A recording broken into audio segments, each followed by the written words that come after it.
এই ছেলেটি অনেকদিন পর বাড়িতে আসে। দরজা খুলে সে যখন ঘরের ভিতরে ঢোকে তখন সে দেখতে পায় তার স্ত্রীর সমস্ত জামা কাপড় ছড়িয়ে ছিটিয়ে রাখা।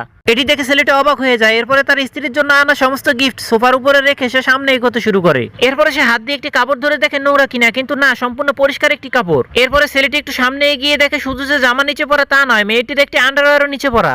এটি দেখে সে আরো ঘাবড়ে গেল। এরপরে সে হাঁটতে হাঁটতে তার স্ত্রীর রুমের দিকে এগোতে শুরু করে। তার স্ত্রীর রুমের সামনে গিয়ে দরজা খুলে সে যা দেখলো তা দেখার জন্য সে মোটেই প্রস্তুত ছিল না।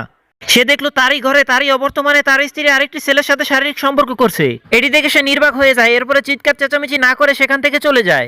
এরপরে সে ড্রয়িং রুমে গিয়ে চুপ করে বসে থাকে। অন্যদিকে তার স্ত্রীর শারীরিক চাহিদা পূরণ হওয়ার পরে সে সেখান থেকে উঠে পড়ে। এরপরে মেয়েটি তার পরকীয় প্রেমিককে বলে, তুমি যা চেয়েছো তাই তো পেয়েছো, এখন আমাকে বিয়ে করবে কবে? তার এই কথা শুনে ছেলেটি বলে, কি বলছো? আমি তোমাকে কেন বিয়ে করব? তোমাকে আমি কখনোই বিয়ে করব না।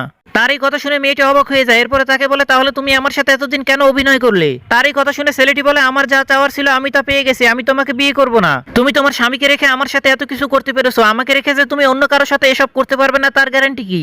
বন্ধুরা, এরপর কি হলো দেখার আগে তুমি আজকে নামাজ আদায় করেছো তো? নামাজ আদায় না করলে অবশ্যই করে নিও, কেননা নামাজ ছাড়া কোনো গতি নেই। আর এই নামাজের দাওয়াতটি ভালো লাগলে একটি লাইক করে অবশ্যই চ্যানেলটি সাবস্ক্রাইব করে দিও।